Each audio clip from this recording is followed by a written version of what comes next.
Stock మార్కెట్లో అపార అనుభవం ఉన్న ఏంజల్ బ్రోకింగ్ సంస్థలో డీమ్యాట్ అకౌంట్ ఓపెన్ చేసుకోండి. కేవలం 5 నిమిషాల్లో మీకు డీమ్యాట్ అకౌంట్ ఓపెన్ అయిపోతుంది. Zero cost. మీరు ₹1 కూడా పే చేయని అవసరం లేదు. కేవలం మీ దగ్గర ఉండవలసింది మీ PAN card, Aadhaar card, bank account. ఈ వీడియో కింద ఉన్న లింక్ క్లిక్ చేస్తే కేవలం 5 నిమిషాల్లోపే డీమ్యాట్ అకౌంట్ ఓపెన్ చేసి ట్రేడింగ్ కూడా స్టార్ట్ చేసేయచ్చు. Aaraa Mastan exit polls AP రాజకీయాల్లో కలకలం రేపుతోంది. ఎందుకంటే గత ఎన్నికల సమయంలో వైసీపీ 130 స్థానాలు గెలుచుకుంటుంది, +/- 10 సీట్లకు అటు ఇటుగా ఉంటుందని చెప్పారు ఆయన అన్ని సీట్లు వైసీపీకి ఇస్తే అంతా నవ్వారు, ఎవరో నమ్మలేదు కూడా. కానీ అంతకు మించి 2019లో వైఎస్ జగన్ గెలుచుకున్నారు. 151 స్థానాలు గెలుచుకుంటే టీడీపీ అధినేత చంద్రబాబు నాయుడు కూడా నమ్మలేదు.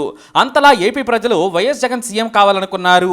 ఈసారి కూడా ఆరా మస్తాన్ గతంలో కంటే కూడా మెరుగైన శాంపిల్స్తో ఎగ్జిట్ పోల్స్ నిర్వహించామని ఫలితాలను ప్రకటించారు. వాటి వివరాలు ఇలా ఉన్నాయి. ఈ ఎన్నికల్లో మరోసారి వైఎస్ జగన్ సీఎంగా అధికారం చేపట్టబోతున్నారు. ఖచ్చితంగా 94 నుంచి 104 సీట్లు గెలవబోతున్నారు. వైసీపీకి ఈసారి గతం కంటే కాస్త తక్కువగా 49.4% ఓట్లు వస్తాయని ఆరా మస్తాన్ అంచనా వేశారు. ఇక టీడీపీకి 47.5% ఓట్లతో ఆరా మస్తాన్ ఎగ్జిట్ పోల్స్ అంచనా. ఇతరులకు 3.1% ఓట్లు పోలయ్యాయి.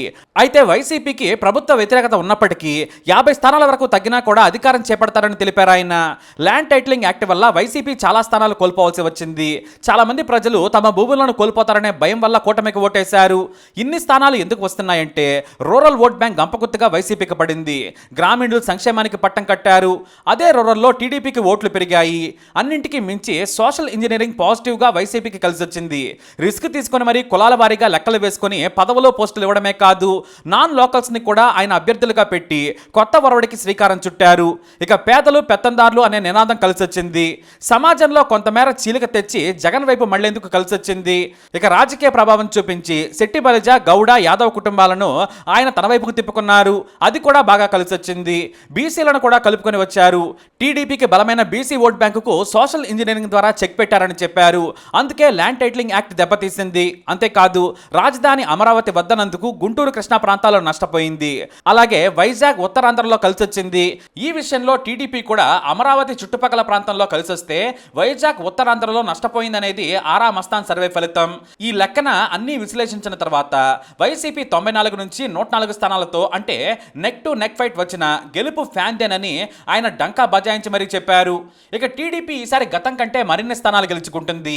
71 నుంచి 81 స్థానాలు గెలుచుకొని ఈసారి కూడా అధికారానికి దూరం అవుతుందని ఆరా మస్తాన్ తెలిపారు.